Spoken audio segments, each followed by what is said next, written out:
First up, the big two sports news items of the day, fantasy or otherwise.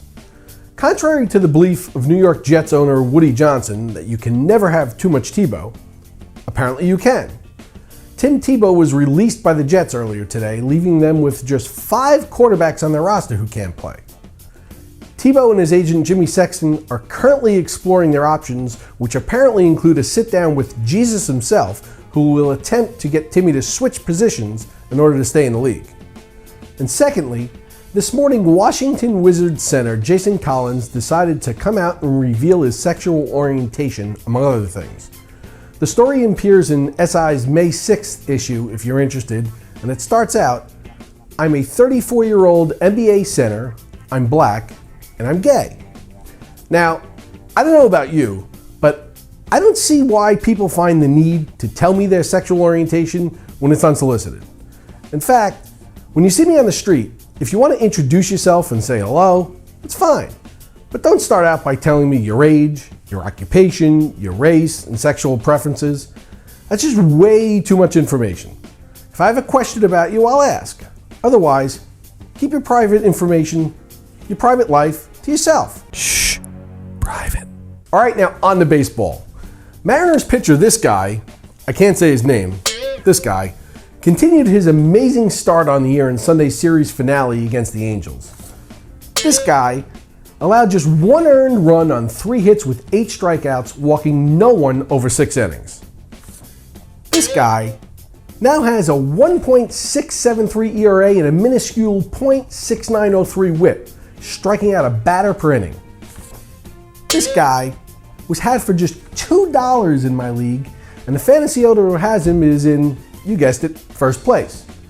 You may want to start trying some of this guy yourself. He's only starting in 70% of leagues, or you can try him as a daily fantasy play. This guy starts next Saturday against the Blue Jays. Giancarlo Stanton got off the schneid this weekend, mashing 3 home runs with 5 RBI. If you're one of those who think he's going to get pitches to hit, and you reserved him when he was missing games with a shoulder thingy, this weekend's performance told you that you can get him back in. And hey, here's someone you can pick up if you're looking for some bench depth. The Indians' Mike Aviles, who by the end of May will likely qualify at second, third, and short for most people, had himself a day yesterday with a home run and 5 RBI. He's literally on less than 5% of rosters and has both the ability and the history of putting up some nice numbers in spurts. And apparently, Jason Bay is still in the league as he hit his 2nd home run of the season yesterday. Who knew? Well, apparently someone knew, because Bay is listed as starting as in 1% of leagues, which sounded high to me. Did you know that Jason Bay is the highest paid outfielder on the Mets payroll this season?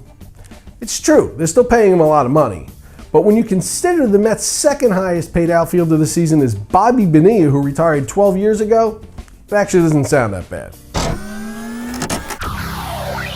Troy Tulowitzki had to leave Sunday's game with a left shoulder strain and is being put on anti-inflammatory medicines along with specific shoulder exercises to prevent his shoulder from tightening.